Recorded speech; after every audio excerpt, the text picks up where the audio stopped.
আজকের টপিকটা হচ্ছে মুহাম্মদ সাল্লাল্লাহু আলাইহি সাল্লাম, পৃথিবীর বিভিন্ন ধর্মগ্রন্থে তার বর্ণনা।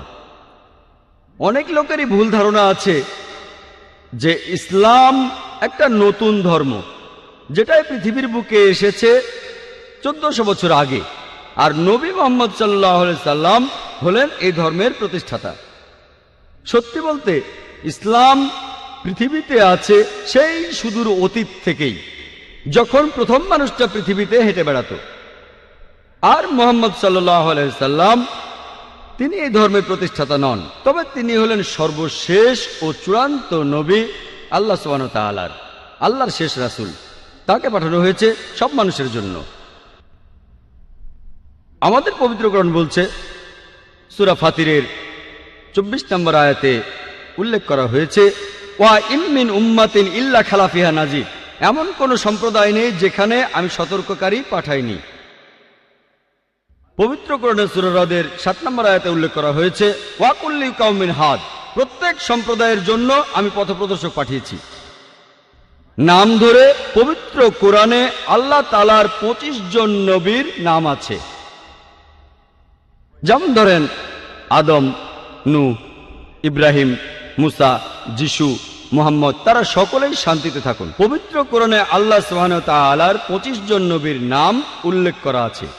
তবে আল্লাহ তাআলা কোরআনে আরো বলেছেন, সূরা নিসার 164 নম্বর আয়াতে উল্লেখ করা হয়েছে। এছাড়াও সূরা গাফিরের 78 নম্বর আয়াতে উল্লেখ করা হয়েছে, আমি আগে তোমাকে বলেছি কিছু নবীদের কথা, কিছু রাসূলদের কথা, বাকিদের কথা বলিনি। তার মানে পবিত্র কোরআনে সব নবী রাসূলের নাম উল্লেখ করা নেই। আর আমাদের নবীজি মুহাম্মদ সাল্লাল্লাহু আলাইহি সাল্লাম বলেছেন, এটা একটা সহিহ হাদিস, এটার উল্লেখ আছে মিশকাত আল মাসাবিতে 3 নম্বর খণ্ডের হাদিস নম্বর 5737।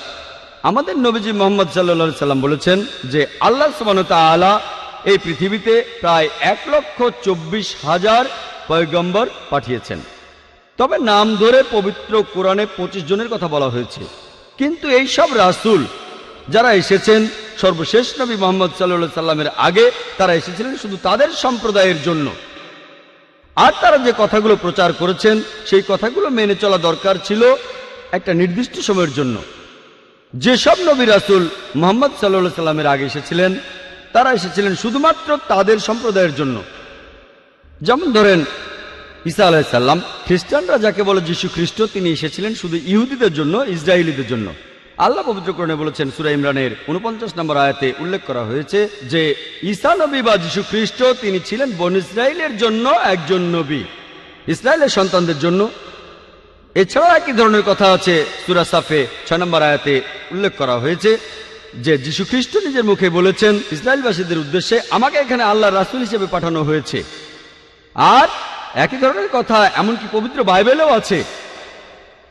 বাইবেলে উল্লেখ করা আছে গসপেল অফ ম্যাথিউ 10 নম্বর অধ্যায়ের 5 ও 6 অনুচ্ছেদে যীশু খ্রিস্ট তার নিজের মুখে বলেছেন, তিনি তার শিষ্যদের বলছেন যে তোমরা কেউ জেন্টাইলদের পথ অনুসরণ করো না। এই জেন্টাইল কারা? যারা ইহুদি না, হিন্দুরা, মুসলিমরা। তোমরা কেউ জেন্টাইলদের পথ অনুসরণ করো না, আর তোমরা কেউ সামারিটিন শহরে প্রবেশ করবে না, তার বদলে তোমরা ইসরায়েলের শহরে প্রবেশ করবে। একই ধরনের কথা আছে গসপেল অফ ম্যাথিউ 15 নম্বর অধ্যায়ের 24 অনুচ্ছেদে, যেখানে যীশু খ্রিস্ট তার নিজের মুখে বলেছেন যে আমাকে পাঠানো হয়েছে শুধুমাত্র ইসরায়েলবাসীদের পথ দেখানোর জন্য। তার মানে হচ্ছে যে কোরআন এবং বাইবেলের কথা অনুযায়ী যীশু খ্রিস্টকে পাঠানো হয়েছিল শুধুমাত্র বনী ইসরায়েলীদের জন্য, শুধুমাত্র ইহুদিদের জন্য, ইসরায়েলের সন্তানদের জন্য।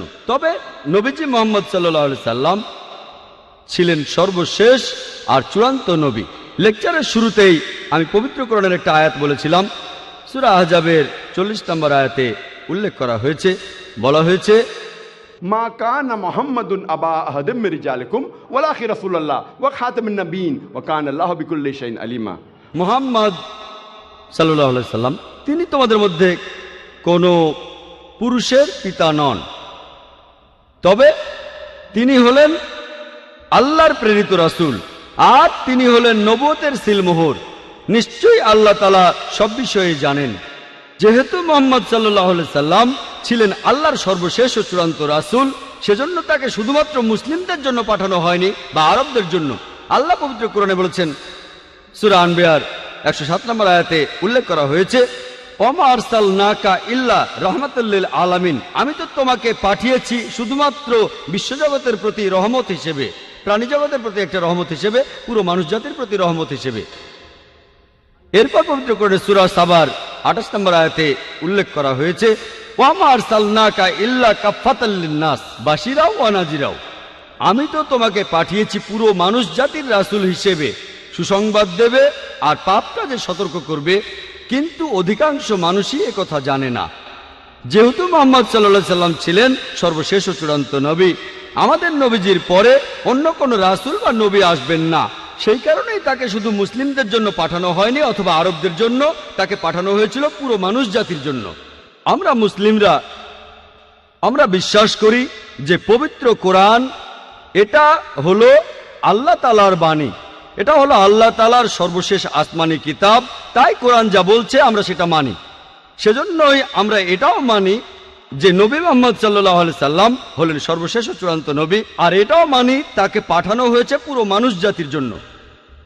তবে বেশিরভাগ অমুসলিম, সাধারণভাবে সব অমুসলিমই, তারা বিশ্বাস করে না যে কোরআন এটা আল্লাহর বাণী, আর সে কারণে তারা মানতে চায় না যে নবী মুহাম্মদ সাল্লাল্লাহু আলাইহি সাল্লাম হলেন আল্লাহর সর্বশেষ ও চূড়ান্ত নবী, তিনি এসেছেন পুরো মানুষ জাতির জন্য।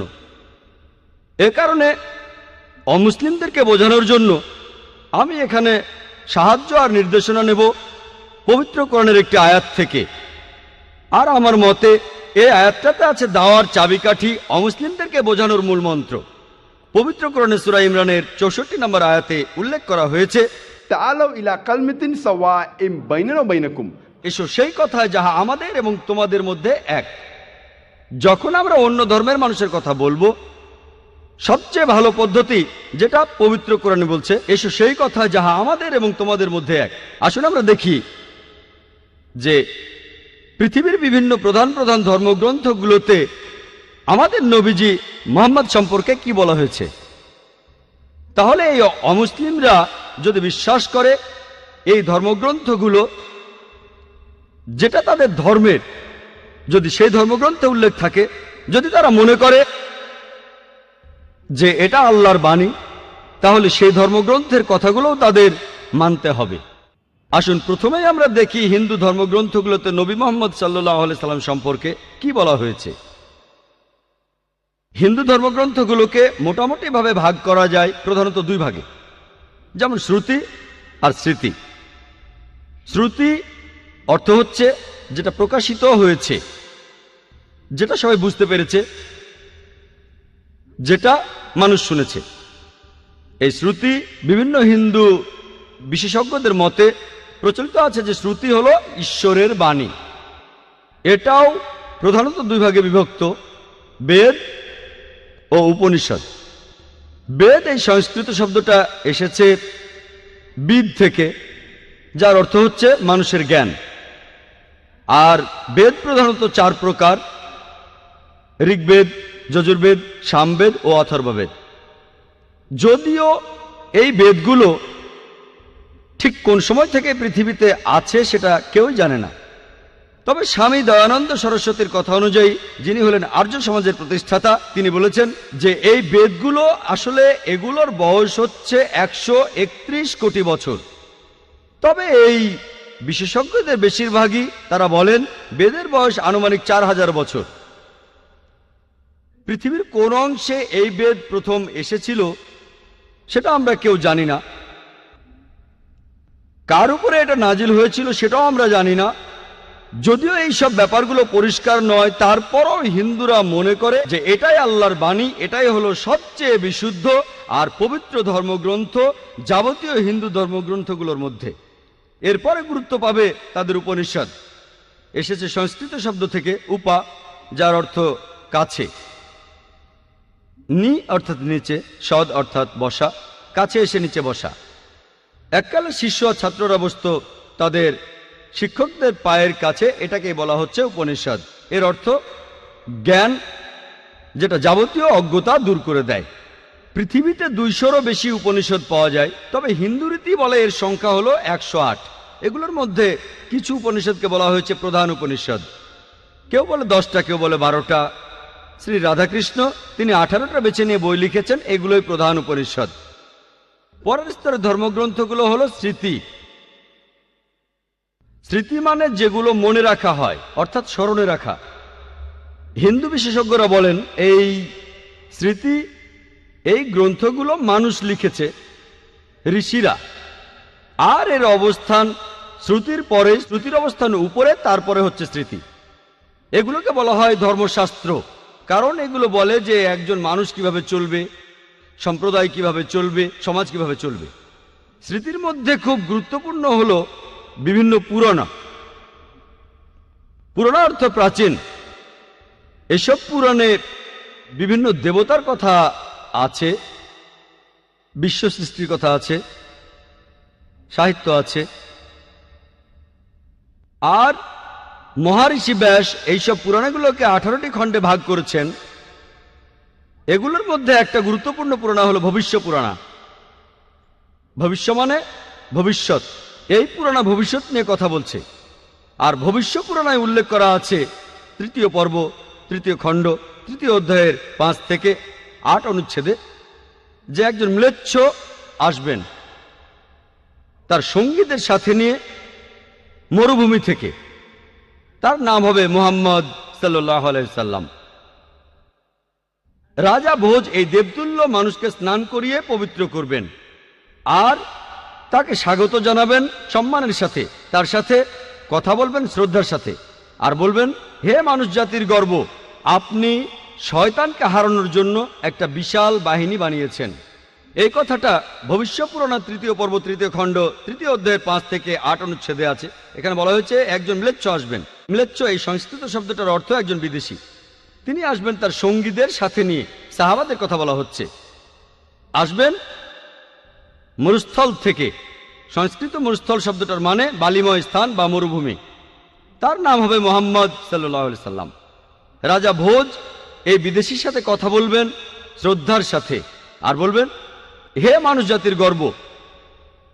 আপনারা জানেন যে মুহাম্মদ সাল্লাল্লাহু আলাইহি সাল্লাম তিনি মানুষ জাতির গর্ব। আল্লাহ পবিত্র কোরআনে বলেছেন, সূরা কালামের 4 নম্বর আয়াতে উল্লেখ করা হয়েছে, নিশ্চয়ই তুমি সবচেয়ে মহান চরিত্রে অধিষ্ঠিত। পবিত্র কোরআনে সূরা আহজাবের 21 নম্বর আয়াতে উল্লেখ করা হয়েছে, নিশ্চয়ই আল্লাহর রাসূল মুহাম্মদ সাল্লাল্লাহু আলাইহি সাল্লাম, তার মধ্যে তোমাদের জন্য উত্তম আদর্শ রয়েছে। পুরাণ আরো বলছে যে সেই লোক তার বাহিনী নিয়ে শয়তানের বিরুদ্ধে যুদ্ধ করবে। আমরা জানি আমাদের প্রিয় নবীজি এই কাজটা করেছিলেন। এই ভবিষ্যৎবাণী একেবারে স্পষ্ট করেই বলছে মুহাম্মদ সাল্লাল্লাহু আলাইহি সাল্লামের কথা। কিছু মানুষ বলতে পারে এখানে যে ভোজ রাজার কথা বলা আছে তিনি ছিলেন 11 শতাব্দীতে, মুহাম্মদ সাল্লাল্লাহু আলাইহি ওয়াসাল্লামের জন্মেরও 500 বছর পরে। আর এই ভোজ রাজা ছিলেন রাজা শিলাবাহন এর 10ম বংশধর। এই মানুষগুলো এটা বুঝতে পারে না যে মিশরের সম্রাটদের পদবীর মতো তারা রাজাদের টাইটেল দিত ফারাও। অতীতে অনেক ফারাও ছিল, মাত্র একজন ফারাও ছিল না। তারপরে দেখেন রোমের সম্রাটদের তাদের পদবী ছিল সিজার। সিজার একজন ছিল না, অনেক সিজার ছিলেন। একইভাবে ইন্ডিয়ার রাজা, তাদের টাইটেল ছিল ভোজ। তাহলে ভোজ নামে একজন রাজা ছিলেন না, অনেক রাজাই ছিলেন। এই ভোজ রাজা ইনি কিন্তু 11 শতাব্দীর ভোজ রাজা নন, ইনি তারও অনেক আগে রাজত্ব করেছিলেন। এরপর ভবিষ্য পুরাণে বলা হয়েছে 3য় পর্ব, 3য় খণ্ড, 3য় অধ্যায়ের 10 থেকে 27 অনুচ্ছেদে আছে, ম্লেচ্ছদের বসবাসের স্থান নষ্ট হয়ে গেছে। এখানে যে শত্রুরা আগে রাজত্ব করত, এখন সেখানে এসেছে আরো শক্তিশালী শত্রু। আমি একজন মানুষকে পাঠাবো যার নাম হবে মুহাম্মদ সাল্লাল্লাহু আলাইহি সাল্লাম। মানুষকে পরিচালিত করবেন সরল পথে। হে রাজা ভোজ, তুমি পিশাচদের রাজ্যে কখনোই যাবে না, কারণ আমি আমার দয়া দিয়েই তোমাকে পবিত্র করব। তারপর দেবতুল্য একজন মানুষ ভোজ রাজার কাছে আসলো, তারপর বলল যে আর্য ধর্ম এই পৃথিবীতে প্রতিষ্ঠিত হবে। এটা হবে ঈশ্বর পরমাত্মার আদেশে। আমার অনুসারীদের খাতনা দেওয়া থাকবে। তাদের মাথার পেছনে কোনো টিকি থাকবে না, তারা মুখে দাড়ি রাখবে, তারা একটা বিপ্লব করবে, তারা প্রার্থনার জন্য আহ্বান করবে, তারা সব হালাল খাবার খাবে, তারা বিভিন্ন পশুর মাংস খাবে, তবে এই লোকগুলো শূকরের মাংস খাবে না। তারা লতাপাতার মাধ্যমে নিজেদের পবিত্র করবে না, নিজেদের পবিত্র করবে যুদ্ধের মাধ্যমে। তাদের সম্প্রদায়কে বলা হবে মুসলমান। এই ভবিষ্যৎবাণী আর কারো কথা বলছে না, বলছে সর্বশেষ নবী মুহাম্মদ সাল্লাল্লাহু আলাইহি সাল্লামের কথা। বলা আছে, আমার অনুসারী তারাই হবে যে লোকদের খতনা দেওয়া থাকবে। আমরা জানি মুসলিমরা খতনা করে, তাদের মাথার পেছনে টিকি থাকবে না, অনেকে এটাকে বলে সিন্ডি, তাদের মুখে দাড়ি থাকবে, তারা একটা বিপ্লব করবে, তারা প্রার্থনার জন্য আহ্বান করবে। আজানের কথা বলা হচ্ছে, মুসলিমরা আজান দেয়, তারা সব হালাল খাবার খাবে, বিভিন্ন প্রাণীর মাংস খাবে, তবে তারা শূকরের মাংস খাবে না। আল্লাহ পবিত্র কোরআনে সব মিলিয়ে 4 জায়গায় বলেছেন। সূরা বাকারার 173 নম্বর আয়াতে উল্লেখ আছে, সূরা মাইদার 3 নম্বর আয়াতে উল্লেখ আছে, সূরা আনামের 145 নম্বর আয়াতে উল্লেখ আছে এবং সূরা নাহালের 115 নম্বর আয়াতে উল্লেখ করা আছে, হুররিমাত আলাইকুম মাইতাতু ওয়াদ-দামু ওয়া লাহমুল খিনজির ওয়া মা উহিল্লা লিগাইরিল্লাহ বি। তোমাদের জন্য হারাম করা হয়েছে মৃত জন্তু, রক্ত, শূকরের মাংস খাওয়া এবং যে পশু জবাইকালে আল্লাহ ব্যতীত অন্য কারো নাম নেওয়া হয়েছে। যেহেতু পবিত্র কোরআনে বেশ কয়েকবার এই কথা বলা হয়েছে যে শূকরের মাংস খাওয়া হারাম, মুসলিমরা আমরা শূকর খাই না। ভবিষ্যৎবাণীটা আরো বলছে যে তারা লতাপাতার মাধ্যমে পবিত্র হবে না, তারা পবিত্র হবে যুদ্ধের মাধ্যমে, আর তাদেরকে ডাকা হবে মুসলমান বলে। এই ভবিষ্যৎবাণীটা পরিষ্কারভাবে বলছে সর্বশেষ এবং চূড়ান্ত নবী মুহাম্মদ সাল্লাল্লাহু আলাইহি সাল্লাম সম্পর্কে। এরপরে ভবিষ্য পুরাণায় আরো উল্লেখ করা আছে, 3য় পর্ব 1ম খণ্ড 3য় অধ্যায়ের 21 থেকে 23 অনুচ্ছেদে বলা হয়েছে যে 7টা পবিত্র শহর কাশীতে, সেগুলো ভরে গেছে দুর্নীতিতে আর রাক্ষসে। সেই সময়ে ম্লেচ্ছদের দেশে ম্লেচ্ছ ধর্মের অনুসারী যারা আছে তারা ভালো মানুষ, তাদের মধ্যে সব ভালো গুণই আছে। আর এই দেশে দেখো সব ধরনের পাপই বিদ্যমান আছে। হে ঋষি, তোমার প্রভুর নামকে সমুন্নত রেখো। এখানে আসলে বলা হচ্ছে মুহাম্মদ সাল্লাল্লাহু আলাইহি সাল্লামের কথা, তার অনুসারীদের কথা। মুহাম্মদ সাল্লাল্লাহু আলাইহি সাল্লামের কথা বেদেও ভবিষ্যৎবাণী করা হয়েছে। অথর্ব বেদে বলা হয়েছে 20 নম্বর গ্রন্থে 127 নম্বর অনুচ্ছেদের 1 থেকে 14 নম্বর মন্ত্র, এটাকে বলা হয় কুন্টাক সুক্তাস। কুন্টাক অর্থ পেটের ভিতর লুকানো গ্রন্থি। তার মানে এই মন্ত্রগুলোর যে অর্থ সেটা লুকানো আছে, আপনারা পরে এগুলো সম্পর্কে জানতে পারবেন। কুন্টাকের আরো একটা অর্থ দুর্দশা থেকে মুক্ত, আরেকটা অর্থ শান্তি, আর ইসলামেরও একই অর্থ। এর আরেকটা অর্থ হলো পৃথিবীর কেন্দ্র। আমরা জানি যে মক্কা শহরটা পৃথিবীর কেন্দ্র। আল্লাহ পবিত্র কোরআনে বলেছেন, সূরা ইমরানের 96 নম্বর আয়াতে উল্লেখ করা হয়েছে, মানুষ জাতির জন্য প্রথম ঘর বানানো হয়েছিল বাক্কায়। এটা মক্কার আরেকটা নাম। আমি এখানে 14টা মন্ত্রের সবগুলো বলার সময় পাবো না, এখন আপনাদের সামনে সংক্ষেপে 4টা মন্ত্র বলবো। অথর্ববেদ 20 নম্বর গ্রন্থে 127 নম্বর অনুচ্ছেদের 1 নম্বর মন্ত্র বলছে, তিনি হলেন নরসাংসা, তিনি হলেন কাওরামা, যাকে রক্ষা করা হয়েছে 60,090 জন শত্রুর কবল থেকে। 2 নম্বর মন্ত্র বলছে, তিনি একজন উটে চড়া ঋষি। 3 নম্বর মন্ত্র বলছে, তিনি হলেন মামা ঋষি। 4 নম্বর মন্ত্র বলছে, তিনি হলেন বৈষ্ণবী রেব। 1 নম্বর মন্ত্র বলছে, তিনি হলেন নরসাংসা। নর সংস্কৃত শব্দটার অর্থ একজন মানুষ, একজন ব্যক্তি। সাংসা মানে প্রশংসা, প্রশংসনীয়, যে মানুষটা প্রশংসনীয়। আর আরবি শব্দ মোহাম্মদের অর্থ ঠিক সেটাই, প্রশংসনীয়। এটাই ছিল সর্বশেষ ও চূড়ান্ত নবী রাসূলুল্লাহ সাল্লাল্লাহু আলাইহি ওয়াসাল্লামের নাম। এরপরে বলা হয়েছে তিনি হলেন কাওরামা। কাওরামা শব্দটার আরেকটা অর্থ হলো শান্তির রাজপুত্র। আর আমাদের নবীজি সাল্লাল্লাহু আলাইহি সাল্লাম শান্তির রাজপুত্র ছিলেন। এর আরেকটা অর্থ হলো অভিবাসী। আমরা জানি নবীজি সাল্লাল্লাহু আলাইহি সাল্লাম মক্কা থেকে মদিনায় হিজরত করেছিলেন, তিনি অভিবাসী ছিলেন। এরপরে বলা হয়েছে তাকে রক্ষা করা হয়েছে 60,090 জন শত্রুর কবল থেকে। আমরা জানি সে সময় মক্কায় যেসব লোক নবীজি সাল্লাল্লাহু আলাইহি সাল্লামের বিরুদ্ধে ছিলেন তাদের সংখ্যা ছিল প্রায় 60,000। 2 নম্বর মন্ত্র বলছে, তিনি হবেন একজন উটে চড়া ঋষি। কোন ইন্ডিয়ান ঋষি অথবা ব্রাহ্মণ কখনোই উটের পিঠে চড়বেন না, কারণ উটে চড়া ব্রাহ্মণদের জন্য নিষিদ্ধ। মনুস্মৃতিতে উল্লেখ করা হয়েছে, 11 নম্বর অধ্যায়ের 202 নম্বর অনুচ্ছেদে যে একজন ব্রাহ্মণ কোনো উট বা গাধার পিঠে চড়তে পারবেন না, সেজন্য ইনি হবেন এমন কেউ যিনি বিদেশী। 3 নম্বর মন্ত্র বলছে তিনি মামা ঋষি বা মহাঋষি। মামা, কেউ বলে থাকে মোহাম্মদ, কেউ বলে মহান ঋষি। 4 নম্বর মন্ত্র বলছে তিনি হলেন রেব। রেব অর্থ যে প্রশংসা করে। আমাদের নবীজি সাল্লাল্লাহু আলাইহি সাল্লামের আরেকটা নাম হলো আহম্মদ। অথর্ববেদে মোহাম্মদ সাল্লাল্লাহু আলাইহি সাল্লাম সম্পর্কে আরো ভবিষ্যৎবাণী আছে। 20 নম্বর গ্রন্থে 21 নম্বর অনুচ্ছেদের 6 নম্বর মন্ত্র বলা হয়েছে, এখানে আহজাবের যুদ্ধের কথা বলা হয়েছে। আহজাবের যুদ্ধ এখানে বলা হয়েছে যে এই ঋষিকে রক্ষা করা হবে 10,000 শত্রুর কবল থেকে, আর তিনি এই যুদ্ধে বিজয়ী হবেন লড়াই না করেই। তিনি একজন কারু। এখন সংস্কৃত শব্দ কারু অর্থাৎ যে ব্যক্তি প্রশংসা করে, আরবি করলে যেটা হবে আহম্মদ, যেটা আমাদের নবীজির আরেকটা নাম।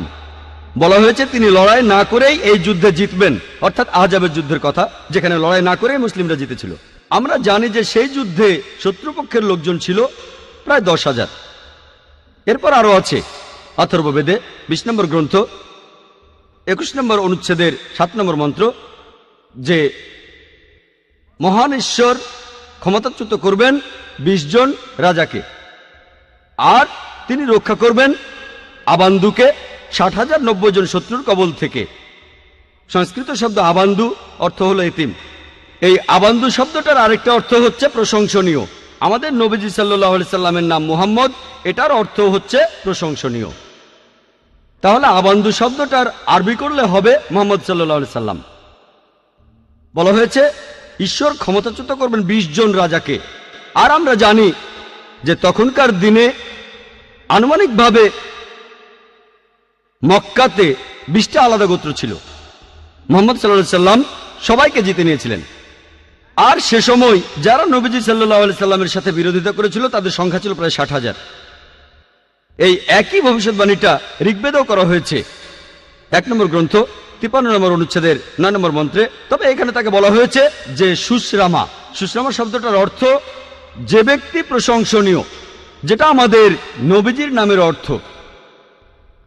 নবীজির কথা ভবিষ্যৎবাণী করছে অগ্নি 64 নম্বর মন্ত্র। এখানে বলা হয়েছে যে এই ঋষি তিনি তার মায়ের দুধ পান করবেন না, তিনি মায়ের বুকের দুধ পান করবেন না। আমরা জানি যে নবীজি সাল্লাল্লাহু আলাইহি সাল্লাম তিনি মায়ের দুধ পান করেননি। আর বিবি হালিমা রাদিয়াল্লাহু আনহা তিনি ছিলেন নবীজি সাল্লাল্লাহু আলাইহি সাল্লামের দাইমা। এছাড়াও নবীজি সাল্লাল্লাহু আলাইহি সাল্লামকে বলা হয়েছে আহম্মদ, যিনি প্রশংসা করেন। অনেক জায়গায় আছে, উত্তর চিকে আছে মন্ত্র নম্বর 1500।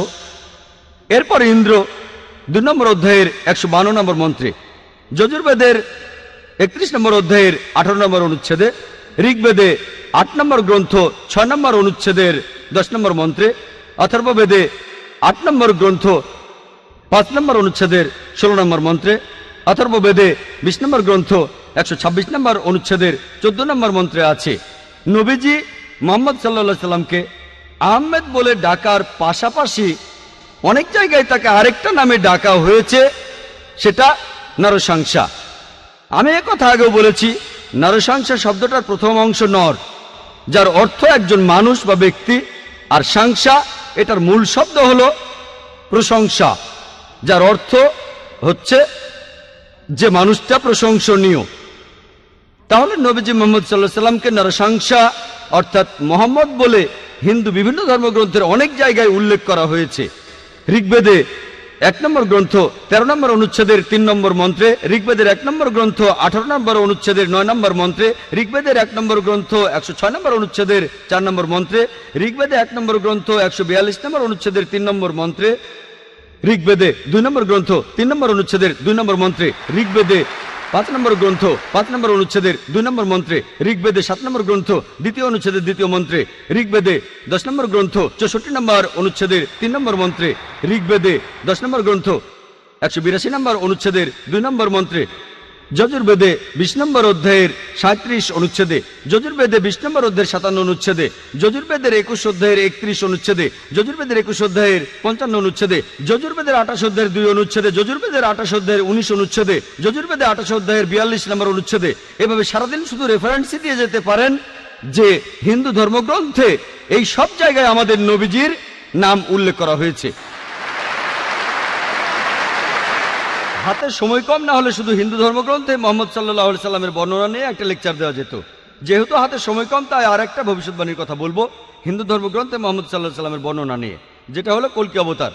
এটার উল্লেখ আছে ভগবত পুরাণায় 12 নম্বর খণ্ড 2য় অধ্যায়ের 18 থেকে 20 নম্বর অনুচ্ছেদে বলা হয়েছে যে বিষ্ণু ইয়াস নামে একজনের ঘরে, যে মহৎ হৃদয়ের ব্রাহ্মণ, যে শাম্বালা নামের একটা গ্রামের প্রধান, তার ঘরে জন্মাবে কল্কি।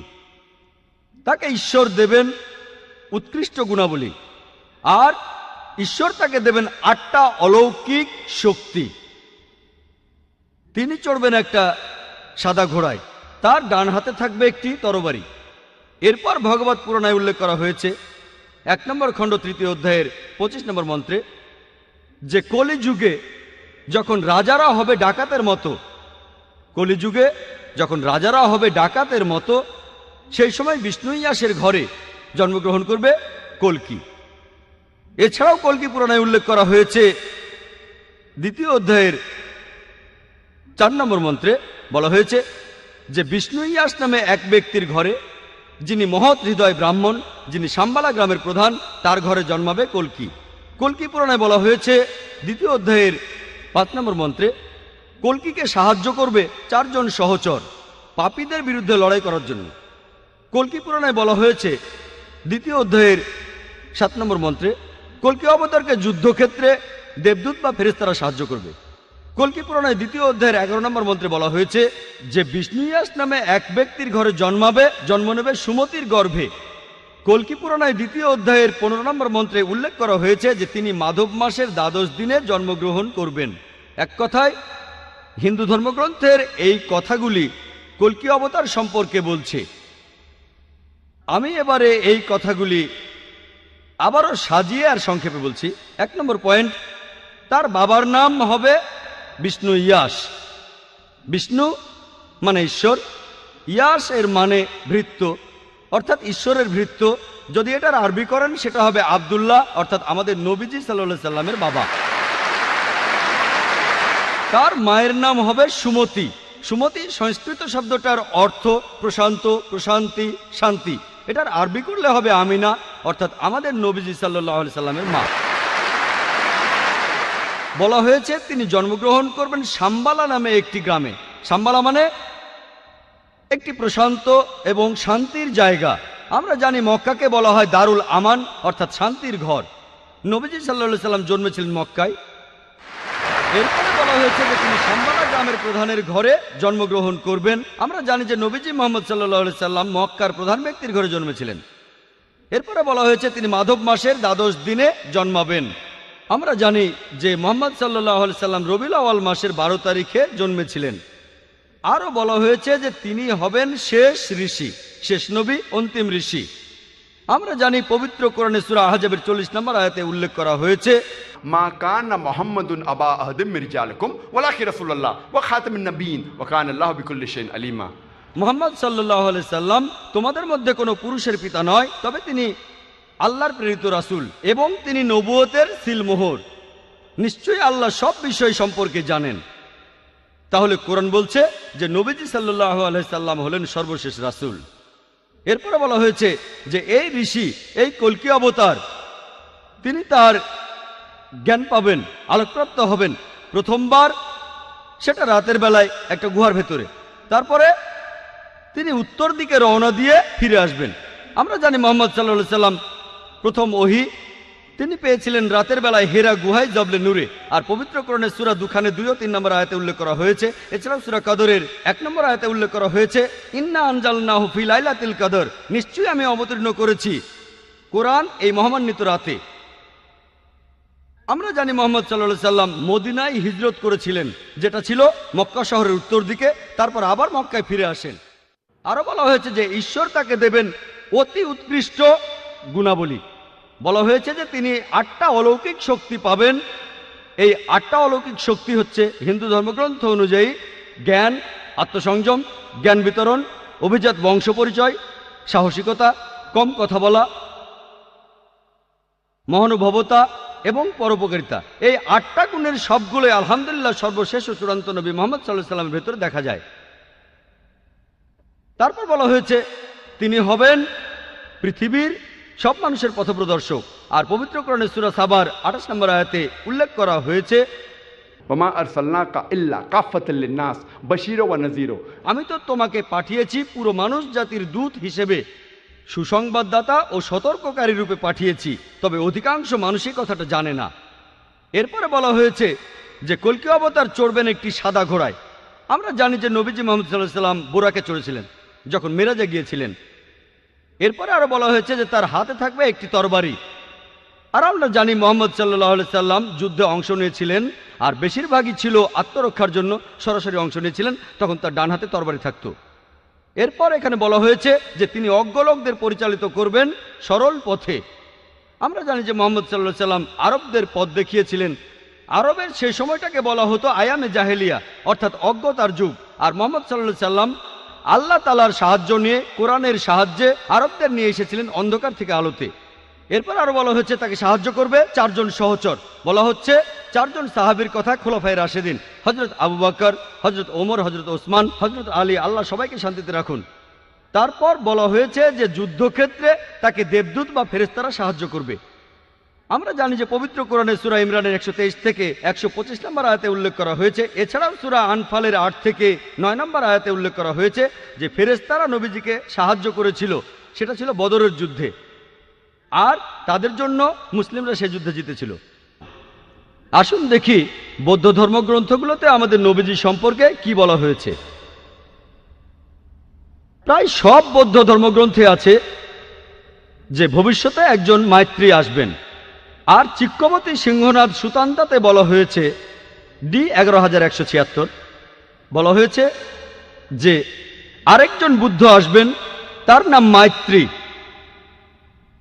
যিনি পবিত্র, যিনি সবার উপরে, যিনি আলোকপ্রাপ্ত, যিনি খুব জ্ঞানী আর বিনয়ী, যিনি মঙ্গলজনক, যার রয়েছে বিশ্বজগতের জ্ঞান।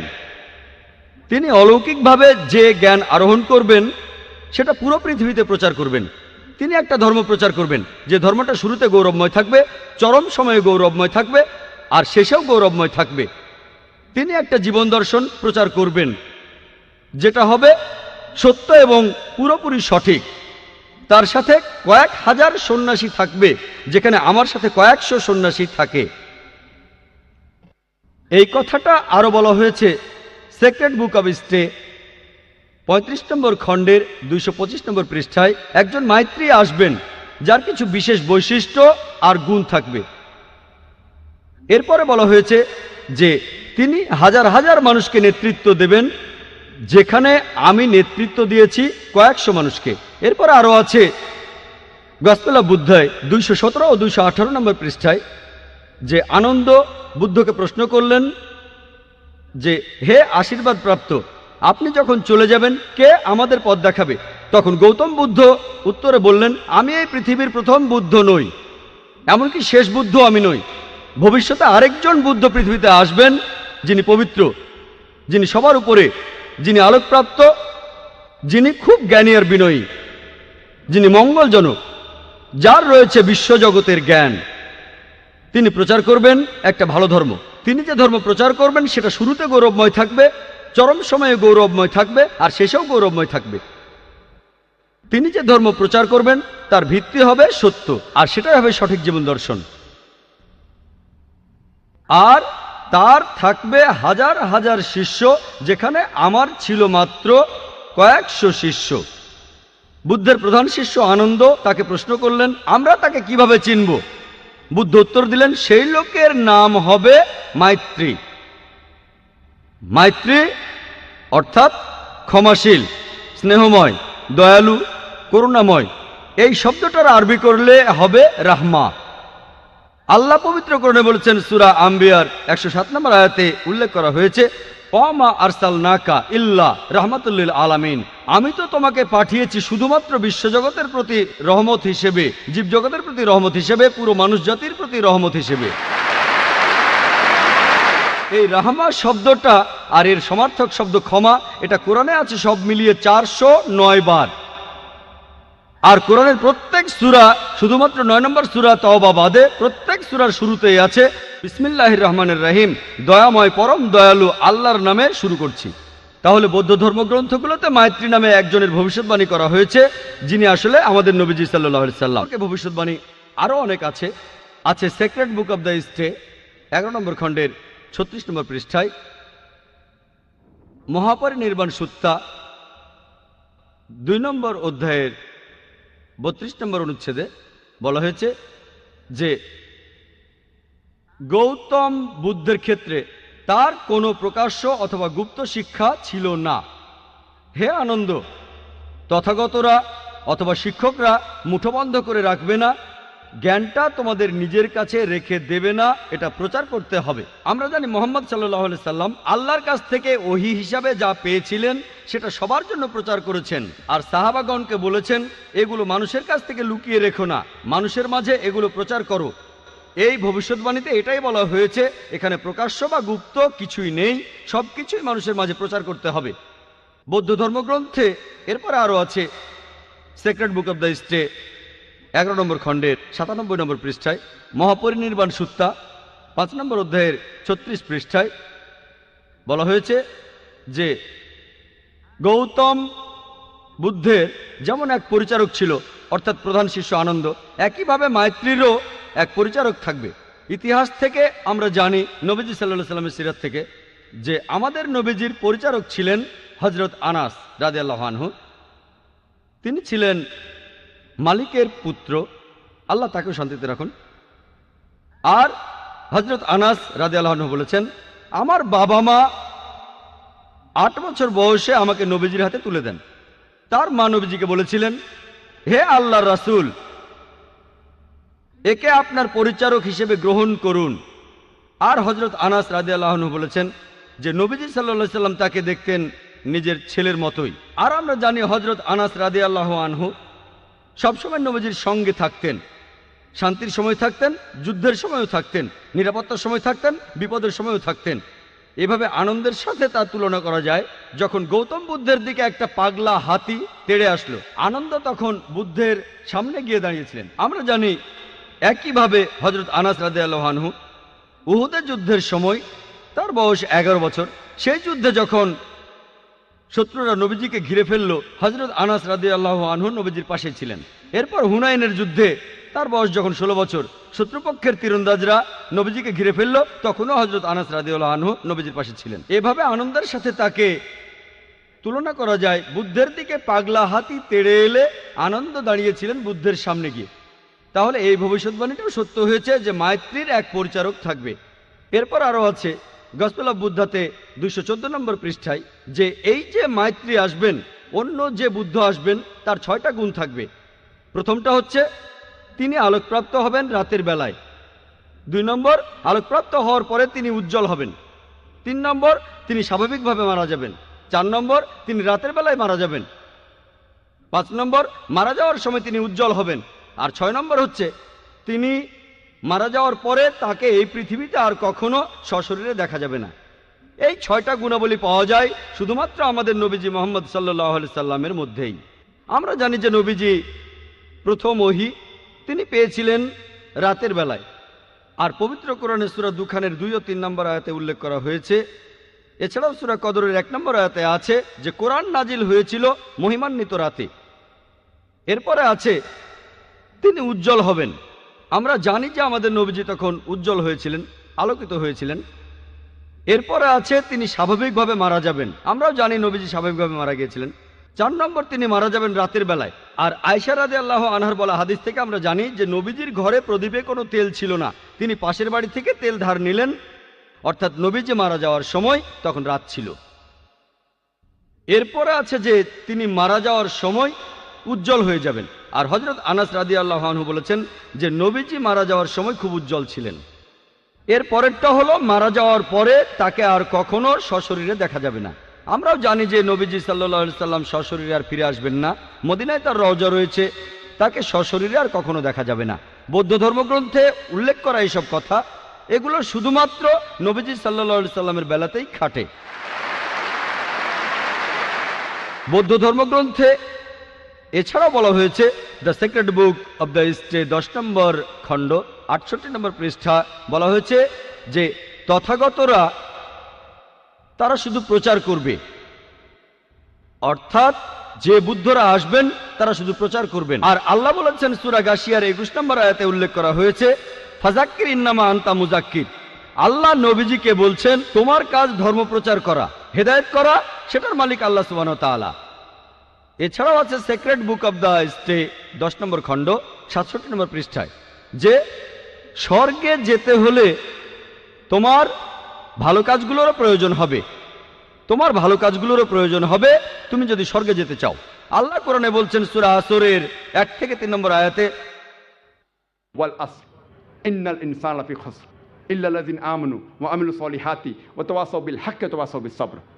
অর্থাৎ দুর্ভোগ তাদের যারা সামনে ও পেছনে লোকের নিন্দা করে, তারা বাদে যাদের বিশ্বাস আছে, ন্যায়নিষ্ঠতা আছে, যারা মানুষকে সত্যের পথে আনে, যারা মানুষকে ধৈর্য আর অধ্যবসায়ের পথে আনে। বেহেশতে যাওয়ার জন্য একটা শর্ত হলো আমালিস সালিহাত, ন্যায়নিষ্ঠতা, যে কথা বৌদ্ধ ধর্মগ্রন্থ আছে। এছাড়াও ধম্মপটে উল্লেখ করা আছে মাত্তই সুত্তা 151, এখানে সর্বশেষ বুদ্ধ বা মাতৃর বর্ণনা দেওয়া আছে। বলা হয়েছে তিনি হবেন মানুষ জাতির প্রতি করুণা, তিনি হবেন ভদ্র, তিনি হবেন মানুষের জন্য দৃষ্টান্ত, তিনি হবেন দয়ালু, আর তিনি হবেন সত্যবাদী। এই সব কথাগুলো খাটে শুধুমাত্র সর্বশেষ ও চূড়ান্ত নবী মুহাম্মদ সাল্লাল্লাহু আলাইহি সাল্লামের বেলায়। এই হলো সংক্ষেপে বৌদ্ধ ধর্মগ্রন্থে মুহাম্মদ সাল্লাল্লাহু আলাইহি সাল্লামের বর্ণনা। আসুন দেখি ইহুদি আর খ্রিস্টানদের ধর্মগ্রন্থে মুহাম্মদ সাল্লাল্লাহু আলাইহি সাল্লাম সম্পর্কে কি বলা হয়েছে। ইহুদি আর খ্রিস্টানদের ধর্মগ্রন্থ আমরা জানি বাইবেলের দুটো খণ্ড, একটা হলো ওল্ড টেস্টামেন্ট, অন্যটা নিউ টেস্টামেন্ট। এই বাইবেল ক্যাথলিক খ্রিস্টানদের মতে এতে 73টা বই আছে, আর প্রোটেস্ট্যান্টদের মতে তারা 7টা বই বাদ দিয়েছে ইহুদিদের ধর্মগ্রন্থ ওল্ড টেস্টামেন্ট থেকে, তাই তাদের বাইবেলে আছে 66টা বই। এদিকে ক্যাথলিক আর প্রোটেস্ট্যান্টদের নিউ টেস্টামেন্ট, সেখানে 27টা বই আছে, কিন্তু ক্যাথলিকদের মতে ওল্ড টেস্টামেন্টে আছে 46টা বই, প্রোটেস্ট্যান্টদের মতে সেখানে 39টা বই আছে। ওল্ড টেস্টামেন্টে সেই সব নবীর কথা বলা হয়েছে যারা ঈসা আলাইহিস সালামের আগে এই দুনিয়ায় এসেছিলেন, আর নিউ টেস্টামেন্ট সেখানে যীশু খ্রিস্টের জীবন আর তার সময়ের কথা বলা হয়েছে। আমরা প্রথমে ইহুদিদের ধর্মগ্রন্থে নবীজির বর্ণনা নিয়ে কথা বলবো। ওল্ড টেস্টামেন্টে উল্লেখ করা হয়েছে বুক অব ডিউটেরোনমি 18 নম্বর অধ্যায়ের 18 নম্বর অনুচ্ছেদে বলা হয়েছে, মহান ঈশ্বর বলেছেন, আমি একজন নবীকে পাঠাবো তোমার ভাইদের মধ্য থেকে যে তোমার মতো হবে, আমি তাকে ধর্ম প্রচার করতে বলবো, সে আমারই আদেশে সব কথা বলবে। এখানে বলা হয়েছে আমি একজন নবী পাঠাবো তোমার ভাইদের মধ্য থেকে যে তোমার মতো হবে, মুসা আলাইহিস সালামের মতো হবে। আর খ্রিস্টানরা এখানে বলে যে এই কথাগুলো বলা হচ্ছে যীশু খ্রিস্ট বা ঈসা আলাইহিস সালাম সম্পর্কে। তাদের যদি বলি যে এটা কিভাবে যীশু খ্রিস্ট সম্পর্কে বলছে, তারা তখন বলে যে এটা বলা হয়েছে যে নবী আসবেন তিনি মুসা আলাইহিস সালামের মতো হবেন, আর ঈসা আলাইহিস সালাম ছিলেন মুসা আলাইহিস সালামের মতোই। তারপর যদি প্রশ্ন করি তাদের মিলটা কোথায়, তারা তখন বলে যে মুসা আর ঈসা আলাইহিস সালাম তারা দুজনেই আল্লাহর নবী ছিলেন, আর তারা দুজনেই ইহুদি। সেজন্য এখানে বলা হয়েছে যিশু আর ঈসা আলাইহিস সালাম সম্পর্কে। এই দুটো ব্যাপার মিলে গেলেই যদি এমনটা দাবি করা হয় যে যীশু খ্রিস্টই হলেন সেই নবী, তিনি ইহুদি ছিলেন আর আল্লাহর নবী ছিলেন, তাহলে বাইবেলে যতজন নবীর কথা আছে মুসা আলাইহিস সালামের পরে সবার ক্ষেত্রে এই কথা খাটে। যেমন ধরেন নবী সুলাইমান, Ezekiel, Isaiah, Daniel, Hosea, Joel, John the Baptist, তারা সবাই শান্তিতে থাকুন, তারা সবাই আল্লাহর নবী আর তারা সবাই ইহুদি, সবার ক্ষেত্রে এই কথা খাটে। যদি ভালো করে দেখেন তাহলে বুঝতে পারবেন এই ভবিষ্যৎবাণীটা সবচেয়ে বেশি মিলে যায় আমাদের নবীজি মুহাম্মদ সাল্লাল্লাহু আলাইহি সাল্লামের সাথে। আসুন দেখি ভবিষ্যৎবাণীটা কি বলছে। এখানে বলা হয়েছে, আমি একজন নবী পাঠাবো তোমার ভাইদের মধ্য থেকে, যে তোমার মতো হবে, মুসা আলাইহিস সালামের মতো হবেন। যদি ভালো করে দেখেন, মুসা আর মুহাম্মদ দুজনে শান্তিতে থাকুন, তারা দুজনেই জন্মেছিলেন স্বাভাবিকভাবে। তবে যিশু বা ঈসা আলাইহিস সালাম স্বাভাবিকভাবে জন্মাননি, তিনি কোনো পুরুষের ঔরসজাত হয়ে জন্মাননি। আর পবিত্র কোরআনে এই কথা উল্লেখ করা আছে সূরা ইমরানের 45 থেকে 47 নম্বর আয়াতে। এছাড়া বাইবেলেও এই কথা আছে গসপেল অফ ম্যাথিউ 1 নম্বর অধ্যায়ের 18 অনুচ্ছেদে, এছাড়াও গসপেল অফ লুক 1 নম্বর অধ্যায়ের 35 অনুচ্ছেদে, যে তিনি কোনো পুরুষের ঔরসজাত হয়ে জন্মাননি, অলৌকিকভাবে জন্মেছিলেন। এইভাবে মুহাম্মদ সাল্লাল্লাহু আলাইহি সাল্লাম ছিলেন মুসা আলাইহিস সালামের মতো, কিন্তু ঈসা আলাইহিস সালাম তিনি মুসা আলাইহিস সালামের মতো ছিলেন না। এরপরে আরো দেখবেন মুহাম্মদ সাল্লাল্লাহু আলাইহি সাল্লাম আর মুসা আলাইহিস সালাম তারা দুজনেই ছিলেন বিবাহিত, তাদের সন্তান ছিল। কিন্তু বাইবেলের কথা অনুযায়ী ঈসা আলাইহিস সালাম অবিবাহিত ছিলেন, তার কোনো সন্তান ছিল না। তাহলে যিশু মুসার মতো ছিলেন না, বরং মুহাম্মদ মুসার মতো তারা সবাই শান্তিতে থাকুন। এরপর আপনারা আরো দেখবেন মুসা আলাইহিস সালাম আর মুহাম্মদ সাল্লাল্লাহু আলাইহি সাল্লাম তারা দুজনেই স্বাভাবিকভাবে মারা গেছেন।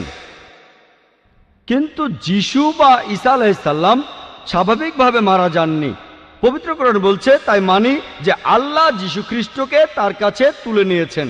সূরা নিসার 157 ও 158 নম্বর আয়াতে কথা বলা হয়েছে।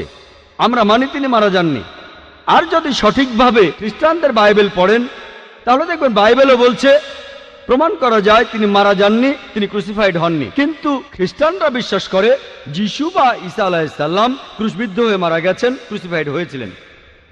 এই বিষয়টা সম্পর্কে বিস্তারিত জানতে চাইলে আমার ভিডিও ক্যাসেট দেখেন, একটা বিতর্ক, ওয়াজ ক্রাইস্ট ক্রুসিফাইড।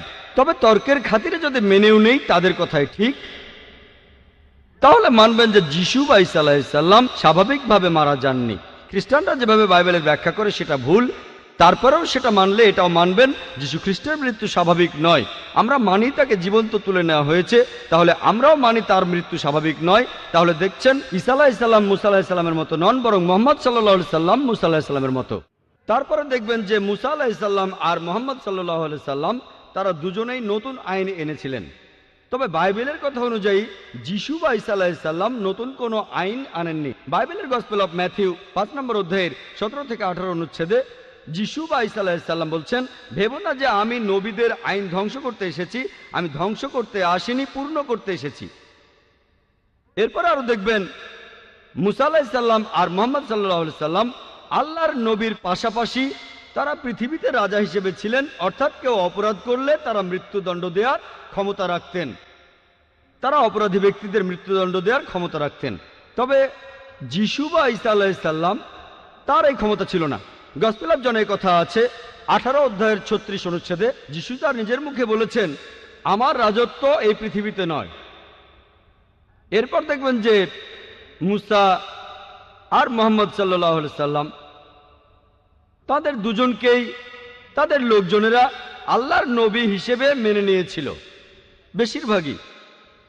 তবে যিশু খ্রিস্টের ব্যাপারটা দেখেন, সে সময় বেশিরভাগ লোক তাকে আল্লাহর নবী বলে মেনে নেয়নি। গসপেল অফ জনের 1 নম্বর অধ্যায়ের 11 অনুচ্ছেদে বলা আছে, সবাই তাকে ত্যাগ করেছিল। তাহলে ভালো করে দেখলে আপনারা বুঝবেন যে মুহাম্মদ সাল্লাল্লাহু আলাইহি সাল্লাম হলেন মুসা আলাইহিস সালামের মতো, কিন্তু ঈসা আলাইহিস সালাম মুসা আলাইহিস সালামের মতো নন। তাহলে এই ভবিষ্যৎবাণীটা বলছে আসলে নবীজি সাল্লাল্লাহু আলাইহি সাল্লাম সম্পর্কে। এখানে আরো বলা হয়েছে, আমি একজন নবী পাঠাবো তোমার ভাইদের মধ্য থেকে। আর আমরা জানি যে আরবরা হচ্ছে ইহুদিদের জ্ঞাতি ভাই। মুসা নবী ইহুদি ছিলেন, মুহাম্মদ সাল্লাল্লাহু আলাইহি সাল্লাম ছিলেন আরব। তারা দুজনে শান্তিতে থাকুন। তাহলে আরব আর ইহুদিরা জ্ঞাতি ভাই। এরপর এখানে আরো বলা হয়েছে, আমি একজন নবী পাঠাবো তোমার ভাইদের মধ্য থেকে, যে হবে তোমার মতো, আর সে আমার কথা মতো ধর্ম প্রচার করবে, সে আমার আদেশ পালন করবে। আমরা জানি যে মুহাম্মদ সাল্লাল্লাহু আলাইহি সাল্লাম আল্লাহ তাআলার কাছ থেকে ওহী পেয়েছিলেন, আর যা শুনেছিলেন সেটাই তিনি প্রচার করেছিলেন, যেন তার মুখ দিয়ে আল্লাহর কথাই বের হচ্ছে, আর আল্লাহর আদেশেই তিনি এসব করেছিলেন। তাই এই ভবিষ্যৎবাণীতে আসলে সর্বশেষ নবী মুহাম্মদ সাল্লাল্লাহু আলাইহি সাল্লাম সম্পর্কে বলা হয়েছে। এরপরের অনুচ্ছেদ বলছে, বুক অব ডিউটেরোনমি 18 নম্বর অধ্যায়ের 19 অনুচ্ছেদ বলা হয়েছে যে তোমরা যদি আমার কথা না মানো, তাহলে আমি তোমাদের উপরে প্রতিশোধ নেব। তার মানে যারা এই নবীর কথা মানবে না, যে নবী আসবেন অর্থাৎ মুহাম্মদ সাল্লাল্লাহু আলাইহি সাল্লাম, আল্লাহ তাদের উপর প্রতিশোধ নেবেন। এরপরে উল্লেখ আছে বুক অফ আইজায়া 29 নম্বর অধ্যায়ের 12 নম্বর অনুচ্ছেদে বলা হয়েছে যে আসমানি কিতাব দেয়া হবে তাকে যে শিক্ষিত নয়। কিতাব দেয়া হবে সেই নবীকে যে শিক্ষিত নয়। তাকে যখন বলা হবে এটা পড়ো, আমি প্রার্থনা করছি, সে তখন বলবে আমি পড়তে জানি না। আর আমরা জানি নবীজি সাল্লাল্লাহু আলাইহি সাল্লামের কাছে যখন প্রথম ওহী আসলো, ফেরেশতা জিবরাইল আলাইহিস সালাম তাকে বললেন ইকরা, পড়ো। আমাদের নবীজি মুহাম্মদ সাল্লাল্লাহু আলাইহি সাল্লাম বললেন মা আনা বিকারি, যার অর্থ আমি পড়তে জানি না। এভাবে বুক অফ আইজায়ার 29 নম্বর অধ্যায়ের 12 নম্বর অনুচ্ছেদের ভবিষ্যৎবাণীটা সত্যি হলো যে আসমানি কিতাব যে নবীকে দেয়া হলো সে শিক্ষিত নয়। আমরা জানি যে মুহাম্মদ সাল্লাল্লাহু আলাইহি সাল্লাম নিরক্ষর ছিলেন, তিনি ছিলেন উম্মি। আর যখন তাকে বলা হবে পড়ো, তিনি তখন বলবেন আমি পড়তে জানি না। নবীজি সেটাই বলেছিলেন মা আনা বিকারি। এছাড়া ওল্ড টেস্টামেন্টে নবীজি সাল্লাল্লাহু আলাইহি সাল্লামের কথা নাম ধরেও উল্লেখ করা হয়েছে। এটা বলা হয়েছে সং অফ সলোমনে 5 নম্বর অধ্যায়ের 16 অনুচ্ছেদে বলা হয়েছে হিব্রুতে হিক্কম আমিত্তাকিম উইকুল্লু মুহাম্মাদিম জেহদুদি ওয়া জেহরাই বাইনা জেরুজালেম, যার অর্থ তার কথা খুব মিষ্টি, সে খুব প্রিয় পাত্র, সে আমার প্রিয়জন, সে আমার বন্ধু, শোনো জেরুজালেমের কন্যারা। মুহাম্মাদিম শব্দটার অনুবাদ করা হয়েছে যে খুব প্রিয় পাত্র।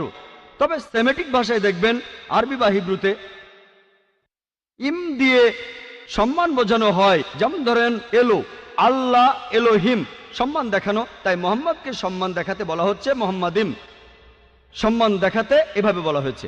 তাহলে ওল্ড টেস্টামেন্টে নবীজির নাম ধরেই উল্লেখ করা হয়েছে, কিন্তু এখন যদি পড়েন এটার অনুবাদ করা হয়েছে খুব প্রিয় পাত্র।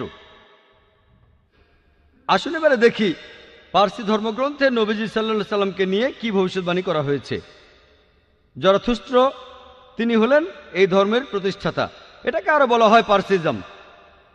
এটার উৎপত্তি হয়েছে পার্সিয়াতে এখন থেকে 2500 বছর আগে। এই পার্সিজম ধর্মটাকে আরো বলা হয় ম্যাগিয়ানিজম, অথবা যে ধর্মের অনুসারীরা অগ্নি পূজা করে। পার্সিদের যে পবিত্র ধর্মগ্রন্থ সেগুলো দশাতির এবং আভেস্তা। আভেস্তাকে আবার জেন্দ আভেস্তাও বলা হয়। দশাতির দুই ভাগে বিভক্ত, খুর্দা দশাতির ও করণ দশাতির। আভেস্তারও আবার দুই ভাগ, খুর্দা আভেস্তা ও করণ আভেস্তা। অনেকে এগুলোকে বলে জেন বা মহাজেন। আপনারা যদি এই পার্সি ধর্মগ্রন্থ পড়েন অনেক জায়গাতে দেখবেন নবীজি মুহাম্মদ সাল্লাল্লাহু আলাইহি সাল্লামের কথা সেখানে বলা হয়েছে। আভেস্তায় উল্লেখ করা হয়েছে আছে ফারভারদিনী আসতে 28 নম্বর অধ্যায়ের 129 নম্বর অনুচ্ছেদে বলা হয়েছে তার নাম হবে জয়যুক্ত, তার নাম হবে আস্তাবেত আরেতা, তার আরো একটা নাম হবে সোসিম। বলা হয়েছে যে তাকে এখানে ডাকা হবে নামটা সোসিয়েন, তার নাম হবে আস্তাবেত আরেতা। আমরা জানি নবীজি সাল্লাল্লাহু আলাইহি সাল্লাম যুদ্ধ জিতেছিলেন, অনেক যুদ্ধে জিতেছিলেন। আর এখানে সোসিয়েন থাকবে। ইতিহাসের বিশ্বকোষের কথা অনুযায়ী শব্দটার অর্থ যে মানুষটা প্রশংসা করেছে। এটার আরবি হলে সেটাই হবে মুহাম্মদ সাল্লাল্লাহু আলাইহি সাল্লাম। তাহলে পার্সি বিভিন্ন ধর্মগ্রন্থেও মুহাম্মদ সাল্লাল্লাহু আলাইহি সাল্লামের নাম উল্লেখ করা হয়েছে। এরপর বলা হয়েছে তিনি হবেন আস্তাবেত আরিতা। আস্তাবেত আরিতা অর্থাৎ যে ব্যক্তি প্রশংসা করে। এটা হলো নবীজি সাল্লাল্লাহু আলাইহি সাল্লামের আরেকটা নাম আহমদ। আহমদ শব্দটার অর্থ যে প্রশংসা করে। এরপর আরো আছে জেন্দাবেস্তার জামিয়া আদি আসতে 16 নম্বর অধ্যায়ের 95 অনুচ্ছেদে যে তার বন্ধুরা চলে আসবে, অর্থাৎ আস্তাবেত আরিতার বন্ধুরা। তারা সেখানে শয়তানের বিরুদ্ধে যুদ্ধ করবে, তারা চিন্তা ভাবনা করবে, ভালো কথা বলবে, ভালো কাজ করবে, আর তাদের জিহ্বা কোনো মিথ্যা উচ্চারণ করবে না। এখানে নবীজির সাহাবীগণের কথা বলা হচ্ছে। এখানে তাকে বলা হয়েছে আস্তাবেত আরেতা, যার অর্থ যে প্রশংসা করে, মানে আহমদ সাল্লাল্লাহু আলাইহি সাল্লাম, যেটা নবীজির আরেকটা নাম। এখানে সাহাবীগণের কথা বলা হচ্ছে, অর্থাৎ নবীজির সহচরেরা। তারা ভালো মানুষ হবে, চিন্তা করে কাজ করবে, ভালো কথা বলবে, তারা সবাই ভালো কাজ করবে, তাদের জিহ্বা কোনো মিথ্যা উচ্চারণ করে না, অর্থাৎ তারা মিথ্যা কথা বলে না। আর আমরা জানি যে সাহাবীগণ মাশাআল্লাহ সত্যি কথাই বলতেন। এরপর দাসাতিরাও নবীজি মোহাম্মদ সাল্লাল্লাহু আলাইহি ওয়াসাল্লাম সম্পর্কে ভবিষ্যৎবাণী করা হয়েছে। এটা হলো পার্সিদের আরেকটা ধর্মগ্রন্থ। দশাতির মানে 10 আর তীর, অর্থাৎ যে বইটার 10টা অংশ আছে। এটা দস্তুর শব্দটার বহুবচন, আর দস্তুর মানে একটা ধর্মীয় আইন। তাহলে এই বইটাতে 10টা অংশ আছে আর ধর্মীয় আইন।